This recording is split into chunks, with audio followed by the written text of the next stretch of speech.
Coucou meuf et bienvenue sur le podcast Le Brunch du mardi matin. Je suis trop contente de te retrouver. Et aujourd'hui, je te retrouve avec Audrey, une des femmes qui est avec moi depuis vachement longtemps. Elle a commencé par mon premier programme que j'ai lancé été 2020, donc Finance sereine pour les anciennes, vous savez exactement de quoi je parle. Et ensuite, elle a rejoint un autre programme qui s'appelait Money Queen. Il n'y a pas longtemps, on a repris contact et je me suis dit, mais putain meuf, t'as tellement grandi, est-ce qu'on fait un podcast? Donc du coup, sans attendre, Audrey, coucou. Coucou Sophie, trop contente de te retrouver. Alors, est-ce que tu peux te présenter, non, nous dire un petit peu qui tu es? Oui, alors bah du coup moi je m'appelle Audrey, j'ai 32 ans. Quand j'ai contacté Sophie, j'avais un peu envie de reprendre en main mes finances. À l'origine, c'était vraiment juste pour l'argent. Et finalement, de fil en aiguille, ce coaching, ça a permis de déconstruire pas mal de choses, de voir que voilà, j'avais le syndrome de la bonne élève, de toujours vouloir plaire aux autres. Ça a permis aussi de travailler sur mon couple, qui du coup n'est plus, j'allais dire malheureusement, mais non, parce que ça m'a permis de d'éclore. Mais en fait, on est parti de l'argent et ça a touché beaucoup d'autres sujets de ma vie. Ouais, truc de fou. Et juste avant, allez nous voir sur YouTube, vous allez voir comment Audrey est magnifique. J'ai allumé la caméra parce qu'on échangeait, mais on échangeait sans se voir, on échangeait par message et par vocaux. Et je me dis, my God, quelle beauté! La meuf a glow up. Ouais, c'est adorable. Ok, donc tu rejoins en 2021 avec Finance Sereine et avec Money Queen. À l'époque, est-ce que tu peux nous parler un petit peu de tes finances? Oui, alors à l'époque, j'étais salariée en CDI, en couple, donc je touchais à peu près 1 600 euros, donc ce qui n'était pas un salaire dément, mais en fait, comme on était à deux avec mon compagnon de l'époque, ça allait, sauf que le truc, c'est que lui, du coup, il touchait beaucoup plus que moi, enfin, il devait toucher dans les 2 200 euros, mais il vivait constamment dans le manque, et en fait, ça se répercutait sur moi, c'est-à-dire que dès qu'on devait faire des projets, mais des trucs minimes, hein, même partir en vacances ou des petits restos. C'était toujours ce truc de ah non, mais j'ai pas d'argent, mais ça convient pas, etc., etc. Et du coup, bah, c'était un petit peu pesant. Et du coup, bah, il m'avait transmis un peu ce stress-là, alors que je me disais, bah non, on a les moyens, donc pourquoi on est toujours là en train de, parce qu'on n'avait pas d'enfant, pourquoi on est toujours là en train de compter le moindre centime, alors qu'on n'est pas du tout à ce stade-là. Donc, du coup, ouais, je vivais un peu dans le manque. Et c'était surtout, j'étais très frustrée, en fait, parce que j'avais l'impression que mon argent ne m'honorait pas. Et du coup, finalement, c'était de l'argent que pour payer les factures et jamais vraiment pour aller dans les projets qui sont importants ou simplement même pour des futilités qui me font plaisir. Ouais. Donc, est-ce que, pour donner du contexte aux filles qui nous écoutent et aux hommes peut-être qui nous écoutent, pas de dette, pas de découvert, juste un petit salaire, et je me rappelle une inquiétude par rapport à l'avenir. Est-ce que tu veux en parler, ça? Exactement. Du coup, bon, moi, j'avais pas de dette. Mais du coup, c'est vrai que j'étais pas sereine par rapport à l'avenir, aussi dans le sens où je me disais, bah, on ne gagne pas beaucoup, et si en fait un jour on se sépare, bah, avec ce salaire-là, je serais pas en mesure de financer bah, mes propres besoins. Et ça a toujours été une de mes inquiétudes, donc j'étais hyper inquiète et je me disais, bah, comment je vais faire? Et il y avait aussi ce truc de, bah, de toute façon, pour l'instant, t'as pas vraiment les moyens de le faire toute seule, donc bah, même si ça ne va pas ou que ça te convient pas, tu vas rester en fait. Mais ça me tracassait de plus en plus aussi, parce que du coup, j'étais vachement inquiète en me disant, mais si je me retrouve toute seule, que va-t-il se passer? Et après, bah, j'ai décidé aussi de mettre en place les actions pour ne plus me retrouver dans ce mode de pensée, dans ce schéma-là. Et c'est vrai que, en fait, le fait de faire le coaching aussi avec Sophie, même sur un petit salaire, parfois, on a l'impression qu'on n'a pas d'argent. On se dit, ah, mais je sais pas, mon argent, où est-ce qu'il passe? Mais c'est juste que comme il est au mauvais endroit, et Mm. ben on peut pas l'utiliser parce que finalement même avec un petit salaire, en sachant bien, je répète qu'on n'avait pas d'enfant parce qu'après bon c'est autre chose, mais en sachant bien qu'on n'avait pas d'enfant, en fait quand l'argent il est placé au bon endroit, ça prend plus de temps, mais il y a quand même moyen de se constituer une petite cagnotte pour un projet, etc. Mais du coup, bah comme moi j'étais un peu frustrée, mon ex il voulait pas faire des trucs, donc du coup je sais que je me rappelle que moi je compensais beaucoup dans la nourriture et dans les trucs, et finalement du coup bah c'est de l'argent qui était un peu dilapidé dans le vent parce que du coup il était dilapidé là, mais concrètement, ça ne permettait pas d'aller vers les choses qui sont vraiment importantes pour moi. Mhm. Et c'est super ce que tu nous dis là parce que, vous voyez, les meufs, quand Audrey est rentrée dans mon monde, au début, elle m'a dit des trucs. De toute façon, vous me dites toujours des trucs. Mais moi, je vous entends, j'entends ce que vous me dites, et c'est comme si j'entends tout ce que vous me dites. Ne vous, me vous disiez pas. C'est quoi la phrase? Tout ce que vous ne me dites pas. C'est ça la phrase, la jolie phrase française. Ok. Donc du coup, moi, cette histoire de manque, je savais très bien parce qu'elle allait transpirer le manque. Mais au début, elle m'a juste dit, voilà, moi j'ai ce salaire-là, je voudrais avoir plus d'épargne, etc. Elle m'avait dit rationnellement tout ce qu'elle voulait. Moi, j'avais entendu. Donc au tout début, je fais ce que vous me demandez. Et je vous amène là où vous me demandez. Et ensuite, au fur et à mesure des séances, on discute. Et vous comprenez des choses par rapport à l'éducation que je vous donne et par rapport à nos conversations. Donc, assez rapidement, je lui ai dit, bien sûr, si tu veux, on peut t'amener à des salaires plus hauts. Tu te rappelles, on avait dit, OK, on peut t'amener à des salaires plus hauts, on peut t'amener à des épargnes plus hauts. Mais j'ai l'impression qu'il y a un truc plus fort qui ne te comble pas. Et du coup, au fur et à mesure, c'est quoi tes déclics? Qu'est-ce qui s'est passé? Qu'est-ce qui a fait que tu t'es dit, bon, il y a peut-être autre chose que juste plus d'argent, parce que plus d'argent va peut-être pas remplir mon petit cœur actuellement. C'est ça. Ben, du coup, ce qui s'est passé, c'est que bon, c'était quand même une longue relation, donc j'ai quand même essayé de voir si on pouvait rattraper les pots cassés. Et, et en fait, au fur et à mesure que j'essayais de mettre en place des actions, j'ai vu que bah, mon ex-conjoint, il suivait pas, en fait. Du coup, pour lui, il disait, bah non, j'ai pas de problème avec l'argent. Mais en dehors même de l'argent, en fait, de faire des choses pour nous rapprocher, il suivait pas. Et en fait, je me suis dit, mais du coup, on peut pas être, je peux pas me battre toute seule pour un bateau à deux. Il faut que les deux aient envie de ramer dans le même sens, dans le même bateau, sinon ça peut pas marcher. Et du coup, ce qui s'est passé, c'est que bah, j'ai pris la décision pour la première fois de ma vie de me choisir et de pas faire plaisir aux autres, de pas me dire bah, qu'est-ce que les autres vont penser, etc. Et je me suis dit, bah, du coup, en fait, cette relation-là, ça me convient pas, ça va pas dans le sens dans lequel j'ai envie d'aller. Donc, alors, avant de quitter mon conjoint, déjà, ce qui s'est passé, c'est que l'employeur précédent dans lequel j'étais, c'est arrivé au moment du Covid, la gestion du Covid s'est pas hyper bien passée, etc. Et en fait, ça a été, bon, c'est très triste parce que le Covid, il y a eu beaucoup de morts et tout, mais pour moi, le Covid, ça a vraiment été un catalyseur pour reprendre ma vie en main. Et je me suis dit, mais en fait, je peux pas m'abandonner comme ça et je peux pas m'abandonner à un employeur qui est même pas capable de protéger ses salariés. Et je sais que ça m'a permis de prendre la décision en me disant, mais en fait, je vais quitter cet emploi parce que je mérite mieux, je suis capable de mieux. Pourquoi me contenter du minimum? Et finalement, de fil en aiguille, c'était pas exactement ce qui était prévu, mais j'ai décidé de reprendre mes études, études que j'achève bientôt, là, à la fin du mois. Donc, j'ai repris des études pour obtenir, j'avais déjà une licence, mais du coup, j'ai repris des études pour obtenir une licence et un master dans un secteur bah, qui rémunère mieux. Parce qu'à l'origine, j'avais fait des études dans le social, donc au bout d'un moment, tu peux avoir plein d'études. Si tu es dans un secteur qui n'est pas très rémunérateur, ce sera toujours un peu compliqué. Et en fait, bah, du coup, dès la rentrée suivante 2021, j'ai commencé un nouvel emploi où on me faisait confiance, où j'ai pu vachement développer mes qualités et mes compétences. Donc, ça m'a permis de reprendre confiance en moi. Donc, déjà, et c'était fou parce que en fait, du coup, bah, je gagnais moins d'argent qu'avant puisque j'étais en alternance. Mais je me sentais vachement plus libre et plus riche. Et je me disais, bah, en fait, si je suis capable, c'est juste que tu étais dans un poste où tu commençais un peu à t'enfermer, mais tu es capable de faire plein d'autres choses et les gens valorisent tes compétences. Donc, il y a plein de choses qui sont possibles. Donc, en parallèle, voilà, ma carrière pro prenait un nouveau chemin. Et du coup, dans ma vie personnelle, j'ai essayé, voilà, comme je le disais précédemment, d'améliorer cette relation-là avec mon ex-compagnon. Fais une pause, je vais donner juste du contexte. Parce que, Mm. comme dit, je connais mes meufs. Donc, je sais que vous qui êtes de l'autre côté, vous dites, attends, attends.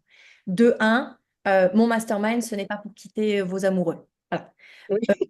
De deux, la première chose que je dis à une personne, d'autant plus quand elle me dit, ça fait 10 ans que je suis avec, moi j'étais en relation de couple avec une personne pendant 11 ans. Donc les trucs longs, où on a construit, où on a grandi ensemble, je connais. Donc tu te rappelles, à l'époque, il y avait une histoire de mariage en jeu. Il y avait aussi une histoire de, je sais plus de quelle île tu es d'origine, parce que vous étiez La censé. Martinique. Voilà. Donc à la base, il y avait une histoire de on va ensemble en Martinique, on célèbre notre union ou on célèbre quelque chose. Et il y avait aussi de la projection au niveau des enfants. Donc quand Mm. Audrey est rentrée dans mon monde, la séparation, c'était même pas dans son vocabulaire. C'était genre, je veux solidifier quelque chose. Je pense qu'à un moment, on va passer au prochain niveau. J'ai ces peurs-là par rapport à l'argent. Je ressens qu'il y a cette histoire de manque qui tourne dans notre couple. Qu'est-ce qu'on fait? Et donc, en gros, on avait fait tout un plan et toute une des conversations sur, OK, pour elles, qu'elles se sentent bien, pour que leur couple se sente bien, et qu'est-ce qu'il faudrait faire et être pour que les deux aillent dans la même direction. Et le but du jeu, c'était de se donner toutes les chances pour voir est-ce qu'il y a un niveau supérieur qui est déclenchable pour ces deux personnes qui ont été 10 ans ensemble et est-ce que les 10 prochaines années peuvent être merveilleuses. C'était ça par ça qu'on a commencé à bosser. Au final, Exactement. comme Audrey, et puis c'était vraiment un tournant assez fou parce que et dans ton couple et dans ton travail, tu te sentais étriqué de la même manière. C'est Mm. assez fou comme il y avait un écho en fait. Et au final, au bout d'un moment, Audrey m'a dit, bah écoute meuf, j'ai tout essayé, hein, mais c'est vrai, il faut être deux pour faire une relation. Mesdames, vous avez beau mettre tous vos efforts, si de l'autre côté c'est frein à main, c'est une autre conversation à avoir. Et bien sûr que c'est difficile. Audrey l'a fait, je l'ai fait. Partir d'une relation où il y a de l'amour, mais où on a grandi différemment, c'est extrêmement difficile. Parce que théoriquement, tout va bien. Je mets des guillemets, tout va bien. Mais en fait, non. Ouais, En fait, c'est un peu triste, mais on a l'impression qu'on peut partir d'une relation que quand c'est la catastrophe, que quand c'est le sang, en fait. Que quand il nous a trompés, ou on l'a trompé, ou il a fait un truc impardonnable, ou nous avons fait un truc impardonnable. Et en fait, malheureusement, comme on n'entend que ça, quand ça va pas trop mal, on se à dit peu qu'on... près. Ouais, quand ça va à peu près, voilà, il y a des détails. Bon, oui, il est un peu casanier. Bon, oui, bon, parfois, il fait pas trop ça. Oui, parfois, il m'ajoute de la charge mentale. C'est pas forcément des exemples d'Audrey ou de moi. Là, je dis juste les généralités. Eh bien, on se dit, c'est pas si pire. Et C'est ça. c'est à cause du c'est pas si pire, les meufs, on reste dans notre pauvreté féminine, dans notre petitesse, et que nous ne sommes pas heureuses, que l'autre personne n'est pas forcément heureuse. Et comme j'ai dit dans une masterclass, une éternité n'est pas suffisante quand on est avec la bonne personne. Donc et là, j'ai des frissons quand je vous dis ça, et je sais que c'est un pari sur l'avenir parce qu'on sait ce qu'on quitte et on ne sait pas ce qu'on gagne. Mais les meufs, en 2024, on ne reste plus parce que c'est pas si mal. On a le droit de quitter dans l'amour, dans le respect et, et juste en tant que deux adultes responsables en mode c'était super ces 10 ans, c'était super nos 11 ans. Je vois que malgré tous nos efforts, on ne s'accorde pas. Qu'en dis-tu? On se quitte maintenant quand tout va bien, plutôt que quand on est dans le ressentiment et quand c'est trop tard. Je C'est prépare exactement ça. ce Et texte. c'est très bien résumé, quoi. On se dit, oh, mais bon, c'est pas si mal que ça. Mais du coup, pourquoi se contenter du c'est pas si mal quand on pourrait avoir, c'est le top du top, tout Mhm. simplement. Ouais. Et en fait, pour vous donner du contexte, Audrey m'a justement réécrit juste après la masterclass Gentille fille, méchante femme. Parce qu'elle m'a dit, meuf, j'ai oublié de te dire, mais ce que tu m'as dit, ça a répercuté. Et d'ailleurs, le follow-up par rapport à nos travail ensemble, c'est tout ça. Et c'est là où je me suis dit, my God, podcast, ton message va être d'utilité publique.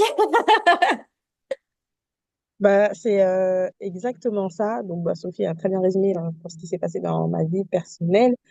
Et en fait, effectivement, quand j'ai écouté cette masterclass méchante fille, enfin, gentille fille vs méchante fille, je me suis totalement reconnue parce que moi, j'étais le genre de personne avant à toujours faire plaisir aux autres, à toujours faire passer les besoins des autres en priorité. Et en fait, à partir du moment où je me suis fait passer en priorité, bien sûr que j'ai eu ces remarques genre, ah, mais t'es égoïste, ah, mais avant, tu prenais le temps, t'avais plus de temps. Oui, mais du coup, bah, c'était avant, et ce qui est merveilleux, c'est que bah, on n'est pas des arbres, donc on a le droit d'évoluer et de changer et de devenir une nouvelle personne. Et du coup, bah, depuis que je me suis priorisée, c'est incroyable parce que les gens me disent, mais même sur ton visage, enfin, peut-être quelques mois après la rupture, les gens me disaient, mais même sur ton visage, ça se voit que tu as l'air plus épanouie, plus heureuse, t'es, t'es beaucoup plus radieuse. Donc, du coup, bah, après, je vais pas mentir, hein, ça n'a pas été facile tous les jours, mais après, quand on a une bonne raison, on le sait pourquoi on fait les choses, bah, ça donne quand même du sens. Et du coup, bah, ça me paraît incroyable, mais bah, quelques mois, quelques années, et finalement, quand on y pense, en fait, c'est rapide. Enfin, 3 ans à l'échelle d'une vie, qu'est-ce que c'est? Pas grand-chose. Et ben là, je vais finir ma formation, donc je suis ravie. J'ai trouvé un autre travail qui est du coup beaucoup mieux payé que ce que je faisais précédemment, parce que je vais gagner 600 € mensuels en plus par mois. Yes. net, pas brut, pas brut, hein, vraiment 600 euros en plus par mois Net. Dans la sur mon compte pochette. en banque, dans Dans la la pochette. pochette. Réparti dans les épargnes, réparti dans les investissements. Exactement. Donc, c'est incroyable. Après la formation, bah, du coup, forcément, j'ai appris à gérer mon budget. Donc, maintenant, j'ai différents comptes qui correspondent à différentes poches. Donc, ça, c'est ma poche loisir, ma poche, voilà, dépenses pour les vacances, etc. Donc, l'argent ne dort plus sur un compte, un gros compte commun, mais on ne sait pas vraiment à quoi il est destiné. Donc, j'ai plusieurs livrets. Bon, du coup, j'ai dû ouvrir des comptes dans deux banques différentes. Mais j'ai plusieurs livrets et j'ai les virements automatiques qui sont en place et c'est trop bien du coup de suivre l'évolution, de voir que bah, l'argent monte et de se dire ah bah si je vais pouvoir financer tel projet ou avant un truc tout bête mais par exemple j'ai mis en place un virement pour tout ce qui est cadeau parce que bah, j'arrive à un âge où les gens font des enfants, les gens se marient, enfin il y a toujours un cadeau à faire quoi. Et avant, je prenais toujours dans le mois en cours. Et franchement, ça a plombé mon budget. Alors que finalement, un petit virement, j'ai mis en place un petit virement de 30 euros par mois. Et finalement, ça grossit quand même, l'air de rien, assez vite. Et comme ça, bah voilà, quand j'ai un cadeau, enfin, quand j'ai un cadeau de mariage à faire ou un anniversaire, je vais piocher dans ce livret-là sans que ça impacte mon budget du mois. Et ça, mais c'est incroyable. Enfin, moi, j'avais jamais vécu ce truc-là. Et, et on respire. Enfin, ça fait vraiment du bien. Et bah, le plus incroyable de tout, en fait, tout va bien dans chaque sphère de ma vie, c'est que moi, chaque année, bon, je suis beaucoup dans le développement personnel aussi, et depuis 2, 3 ans, je fais des tableaux de visualisation. Yes. Et du coup, voilà, je savais que j'allais finir ma formation, puisque bah, à la suite de cette séparation, je suis retournée vivre chez mes parents, mais voilà, j'avais pour objectif bah, de me retrouver en appart et d'acheter un. Parce que du coup, ça a toujours été, bon, c'est pas un objectif de vie, hein, mais pour moi, ça a toujours été très important d'être propriétaire. Et du coup, bah, j'avais manifesté, enfin, du coup, sur mon tableau de visualisation, bon, en plus de mes autres projets, j'avais mis, voilà, l'appartement de mes rêves dans mon budget actuel, mais l'appartement de mes rêves, comment je voudrais qu'il soit, agencé, etc. Et je rêvais d'avoir une verrière. Donc, moi, j'avais trouvé plein de trucs avec une verrière. Et j'ai signé chez le notaire il y a 2 semaines pour un appartement qui correspond exactement à mon tableau de visualisation. Du coup, ça me paraît incroyable. Bon, je ne vais pas les détails, les rebondissements, etc. Que j'en ai visité plusieurs. Et quand je suis arrivée dans celui-là, mais j'ai eu un coup de cœur et je me suis dit, mais c'est l'appartement que j'avais manifesté l'année dernière quand j'avais fait mon tableau de visualisation en décembre 2024. Et j'ai trouvé cet appartement-là en juillet. Dès que je savais que l'entreprise où j'étais, ils m'ont proposé le CDI, que j'ai accepté. Du coup, j'avais commencé un peu à regarder. J'ai trouvé cet appart en juillet. Enfin, c'est vraiment, c'est dingue, incroyable. Donc, je suis ravie. Et contrairement à ce qu'on se dit, parce que des fois, c'est vrai qu'on se dit toujours, ah, je sais pas ce que je quitte, est-ce que je vais retrouver, etc. En fait, moi, j'ai profité de ce temps-là pour me retrouver, prendre du temps pour moi, me reconnecter à qui j'étais, en fait. Et plutôt que, parce que finalement, dans cette relation, bah, mon ex-compagnon, je l'avais rencontré à 20 ans, donc on se construit ensemble, mais du coup, on a toujours grandi ensemble et individuellement, moi, Audrey, en tant que personne, je savais pas qui j'étais, qu'est-ce qui était important pour moi dans la vie, à part que je voulais être propriétaire, mais non, qu'est-ce que j'aimais, etc. Et j'ai pris ce temps-là pour voilà, prendre du temps pour moi, me reconstruire. J'en ai profité du coup pour bah, participer à un atelier sur tout ce qui est image de soi, pas vraiment du relooking, mais plutôt du coaching vestimentaire, apprendre sa morphologie, découvrir ce qui nous va pas, etc. Donc bah, ça va faire un grand changement. J'ai gardé dans ma garde-robe ce qui matchait, et puis j'ai refait un peu ma garde-robe et j'avais plein de compliments. Les gens me disaient, ah, mais t'es toute en beauté aujourd'hui, ou ah, ça te va bien, etc. Donc voilà, j'ai vraiment pris ce temps-là pour me reconnecter. Et puis bah, j'ai rencontré quelqu'un aussi. Et c'est le jour et la nuit avec ma précédente relation. Enfin, c'est-à-dire que bah, forcément, le fait de reprendre du temps pour soi, de se redonner de l'amour, en fait. Parce que le fait de s'occuper de ses finances, de prendre soin et de se dire bah, quels sont vraiment les projets importants pour moi, plutôt que de se laisser porter par ce que les autres attendent de nous et ce que les autres ont envie de nous. En fait, il y a d'abord fait intérieur, mais finalement, quand on commence à vraiment rayonner intérieurement, bah, ça rayonne à l'extérieur. Je ne saurais pas comment l'expliquer. Ça a l'air un peu mystique dit comme ça, mais ça rayonne à l'extérieur. C'est bien dit. Ouais. Et du coup, maintenant, j'ai attiré bah, un conjoint adorable. Enfin, le jour et la nuit, il est hyper attentionné, il est très romantique. En fait, tout ce qui me manquait dans ma précédente relation et que j'ai espéré que ça change et que bah, ça ne changeait pas, et ben, c'est ce que je retrouve dans ma relation actuelle. du coup. Et donc, bah là, oui, je suis traitée comme une reine. Tout ce que je voulais, ça n'a rien à voir. Donc, franchement, en l'espace de 3 ans, pour un coaching qui a démarré à la base sur l'argent, mais finalement qui m'a permis un peu de revoir tous les pans de ma vie, bah, j'ai évolué dans tous les domaines de ma vie. Je ne saurais pas mieux dire. Ouf. Et tu sais, au moment où tu as dit ça, au moment où tu as dit j'ai retrouvé un conjoint, il y a un feu d'artifice qui a popé juste devant moi. Je sais pas quel est le présage. Euh, Merci beaucoup pour tout ça. Franchement, meuf, j'en ai les larmes aux yeux. C'est ouf. Je récapitule pour ceux qui nous écoutent. Quand Audrey parle en 3 ans, ça ne veut pas dire que pendant 3 ans, c'est monté 3 ans au crescendo, hein. Ça ne veut pas dire que C'est pendant ça. 3 ans, en gros, il s'est rien passé et subitement, euh, à 2 ans 99, elle n'a pas bu un verre d'eau et subitement, à la troisième année, elle a tout eu. C'est monté crescendo tout ce qu'elle a eu. Donc en 3 ans, grosse introspection sur elle-même, elle s'est trouvée, changement de boulot, nouveau boulot, nouvelle carrière, en fait, reprise d'études, nouvelle carrière dans laquelle elle s'éclate, dans laquelle elle est payée 600 euros en plus dans sa poche. Et ce n'est que le début. Est-ce que tu peux me rappeler quel âge tu as maintenant? 32, hein? 32 ans. 32. Donc à 32, elle a déjà ce salaire-là. Ça veut dire que chaque année, ça va grandir. Euh, Séparation, moment difficile, retrouvailles d'elle-même, appart qu'elle voulait elle-même avec la verrière à l'endroit où elle voulait incroyable. Nouvelle relation merveilleuse avec elle-même et nouvelle relation merveilleuse avec un conjoint. Enfin, en embellissement à tous les niveaux. Euh, et surtout, tu as fait des choses aussi, parce que je me rappelle qu'on avait noté beaucoup de choses sur ta liste des 100 choses, tu te rappelles, sur ta bucket Oui, list, des choses que tu voulais absolument vivre, et justement, tu avais de la peine à les vivre à deux. Donc, j'avais dit, bah, vis-les toute seule, pour commencer, et on verra. Et je sais que sur cette liste, pendant ces 3 ans, elle, Audrey n'était pas à la cave, en train d'attendre dans son sarcophage qu'au bout de 3 ans, tous ces merveilles, tu as vécu comme Jaja, et tu m'as oui, dit, franchement, ouais, c'était, je crois, les 2 plus belles années de ma vie. Je suis partie en voyage, j'ai fait des soirées, j'ai vraiment profité de mes amis, j'ai profité de moi, je me suis offert des massages, enfin, c'était génial. ouais, et malgré la transition du pari sur l'avenir où elle s'est dit, OK, je change de life, je change de relation. Et quand on dit je change de relation, c'est elle est revenue à une relation elle-même. Je change de boulot et j'accepte d'être en transition et d'être moins bien payée parce que je sais que sur l'avenir, c'est un retour sur investissement. La preuve en est, ça paye déjà.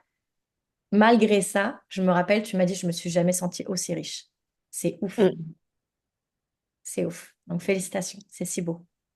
Merci, bah, c'est grâce à toi, hein, ça a créé des déclics. Et puis en fait, le fait, moi, ce qui m'avait poussé à rejoindre le programme Finance Sereine, c'est que c'est les témoignages, objectivement, parce que en fait, des coachings budgétaires, il y en a mille, mais en fait, bah, déjà, le fait que ça s'adresse que à des femmes, et puis les témoignages, je me disais, mais ça me paraissait ouf. Je me disais, mais attends, en 6 mois, un an, est-ce que les gens, ils sont capables de faire? Et puis j'aimais beaucoup bah, ton énergie, Sophie, je te trouve très solaire, très pétillante, très drôle, très de girl next door, la fille qui pourrait être notre copine dans la vraie vie. Et, euh, et puis en fait, c'est surtout, ouais, après, je me suis dit, bah, si c'est possible pour les autres, pourquoi pas moi, en fait. Ouais. Et mesdames, si vous nous écoutez aujourd'hui, on est en 2024, le 13 novembre. Aujourd'hui, Finance Sereine et Money Queen, ça n'existe plus. Audrey, elle a eu les prémices de tout ce que je vous apprends aujourd'hui. Ceci étant dit, ce que je vous apprends aujourd'hui, c'est la version genre 3, 4, 5.0. OK? Donc, si jamais aujourd'hui, vous vous dites, OK, ce par quoi est passé Audrey, ça a l'air trop cool, ce par quoi sont passés les queens, ça a l'air trop cool, je veux, vous m'écrivez. Ça s'appelle juste Becoming a Queen maintenant. On garde toujours un petit peu le mot queen dedans. C'est exactement pareil. Ok, ben écoute, merci Audrey, c'est merveilleux. Qu'est-ce qu'on peut te souhaiter aujourd'hui? Bah, de continuer à réaliser bah, voilà, tous mes projets qui étaient sur ma bucket list et puis bah, continuer à profiter de la vie et bien sûr, bah, au fur et à mesure des années, de plus en plus d'argent pour réaliser toujours plus de projets, hein. Ouais, c'est ce qu'on te souhaite. Super. Ah oui, j'ai peut-être une dernière question. Avant de Dis-moi. me rejoindre, est-ce que tu as hésité? Moi, j'hésite toujours un peu avant de commencer un programme où, du coup, bah, va quand même falloir. Enfin, en fait, Ouais. même ça, c'est très drôle parce que, comme finalement, je vivais beaucoup dans le manque et que, bah, voilà, à l'époque, le programme, c'était déjà un certain coût, je me rappelle que j'avais vachement hésité. Je me disais, ah, je voyais les témoignages, mais j'avais hésité. Et après, à force de voir des témoignages, et puis je suivais également le compte de, je sais pas si tu te souviens, mais en plus maintenant elle est plus sur Instagram, de l'histoire d'une feignante, Audrey. Ouais, c'est Euh, vrai, j'aime trop. elle avait, et du coup, elle avait fait ton programme et en fait, bah, maintenant, je la connais bien parce qu'on a lié d'amitié à la base sur Instagram, mais maintenant, on essaye tous les mois de s'organiser un rendez-vous. Donc, elle n'est plus sur les réseaux sociaux, elle était sur Instagram et elle avait créé un podcast du même nom. Elle ne fait plus tout ça, mais du coup, par rapport à ça, moi, je l'ai rencontrée dans la vraie vie et maintenant, on est devenues bonnes copines et on se voit tous les mois et tout dans la vraie vie, quoi. C'est fou. Et elle, elle avait fait ce programme-là et comme voilà, bah, les témoignages, tu sais, j'avais déjà un petit peu envie et puis bah Audrey après, elle avait fait un bon retour et j'avais une bonne confiance dans son avis. Je m'étais dit bon, elle a fait un super retour. Allez, c'était une somme, mais je me lance. Mais tu vois, j'étais quand même dans ce truc de est-ce que ça vaut le coup et tout, mais en fait en lien avec mon état d'esprit parce que j'étais dans le manque. Alors qu'aujourd'hui, je sais que investir, c'est le meilleur, enfin, investir sur soi, c'est le meilleur retour sur investissement. Enfin, je crois que je l'ai pas bien dit, désolée, mais, Non, non, tu l'as mais, très bien dit. mais du coup, je sais, même là, par rapport à ça, j'ai complètement, mon état d'esprit a complètement évolué. C'est-à-dire qu'à l'époque, j'étais là, je sais pas trop. Alors que maintenant, tu vois, si je vois une formation, que il y a vraiment des témoignages, que je vois que le formateur, il a l'air sérieux et que je sens bien sa vibe, et ben maintenant, le prix me rebute même plus parce que je me dis, même si au départ, le prix a l'air cher, je me dis, mais le retour sur investissement, si tu fais vraiment, après, oui, si tu fais vraiment le programme, les exercices qu'il faut et tout, enfin, si tu t'investis vraiment, je me dis, mais le retour sur investissement, il va être fois 10 000. Donc oui, au départ, il faut sortir l'argent, mais ça va être tellement multiplié et les bienfaits qu'on va en retirer sont tellement ouf que finalement, c'est pas grand-chose. C'est Et merveilleux. c'est, En fait, j'allais te et dire, oui, vas-y, excuse-moi. non, bah, c'est ça, en fait, c'est que du coup, bah voilà, tout pendant ces 3 ans, du coup, bah, voilà, j'ai beaucoup investi sur moi. Enfin, j'ai fait l'introspection, mais j'ai Ouais. beaucoup investi sur moi. Et quand je vois les retours sur investissement, déjà, je me dis, bah, c'est des connaissances que je vais avoir toute la vie qui partiront jamais. Donc finalement, même à l'instant T, le prix, on se dit, ah ouais, c'est cher. Mais finalement, ces connaissances que je vais acquérir pour toute la vie, bah, ici, je devais étaler cette somme sur 10 ans. Finalement, ça fait, enfin, je dis n'importe quoi, mais ça fait quoi? Ça ferait genre, je sais pas moi, 50 euros par mois. Donc pour le prix d'un jean, pour le prix d'un jean que je vais m'acheter tous les mois pendant 10 ans, mais là, j'ai des connaissances à vie, j'apprends des nouveaux trucs, j'apprends à créer de l'argent, à prendre soin de moi. Et du coup, le retour sur investissement, il est ouf. Donc c'est vrai que au départ, il faut se dire, ouais, mais on est le meilleur investissement. Parce que tout ce qu'on a, les connaissances qu'on a, personne ne pourra jamais nous les enlever. C'est-à-dire que moi, demain, je peux être dans un boulot, je peux me faire virer, etc. Mais moi, toutes les compétences, les nouvelles choses que j'ai appris, bah, ça me permet d'apprendre soit j'ai peut-être appris à créer une activité et du coup, bah, finalement, fabriquer, entre guillemets, fabriquer de l'argent par moi-même ou je suis peut-être en mesure de trouver un autre travail qui va être encore mieux payé, etc. Alors que si on n'investit pas, bah, tout ça, bah, du coup, on vit toujours un peu bah, comme j'étais avant, en fait. On vit toujours dans la peur, dans le manque de oh là là, mais si je perds mon boulot, mais comment je vais faire? Parce que bah, on n'a pas confiance en soi, bah, on n'a pas d'épargne, on n'a pas d'argent, donc on est à la merci de tout, en fait. Hmm. T'as répondu à ma question. J'allais te dire, si tu hésites, que dirais-tu à une meuf qui hésite ou à toi-même qui a hésité? Mais tu as répondu. Donc, excellent. Génial. Eh bien, écoute, c'est la fin. Je pense qu'on a fait le tour. Est-ce que tu veux ajouter quelque chose ou tout est bon pour toi? Non, tout est bon pour moi. Merci encore à toi, Sophie, pour tout le travail que tu fais. J'espère que ça touchera d'autres femmes et que bah, mon témoignage donnera aussi envie à d'autres femmes de prendre soin d'elles et de se rappeler qu'elles sont la priorité de leur vie et qu'on n'est pas à X euros près, donc on est la personne la plus importante de notre vie. Donc on mérite bien ça d'investir sur nous. Amen. Merci beaucoup, Audrey. Je ne vais rien ajouter. C'est merveilleux. Merci, meuf, à toi de nous écouter. Et puis, comme d'habitude, je te fais plein de bisous. T'es forte, t'es intelligente, t'es magique. Et puis, si t'as la moindre question, tu m'écris sur Insta. Je te fais des bisous. Bisous, à très très vite, à bientôt.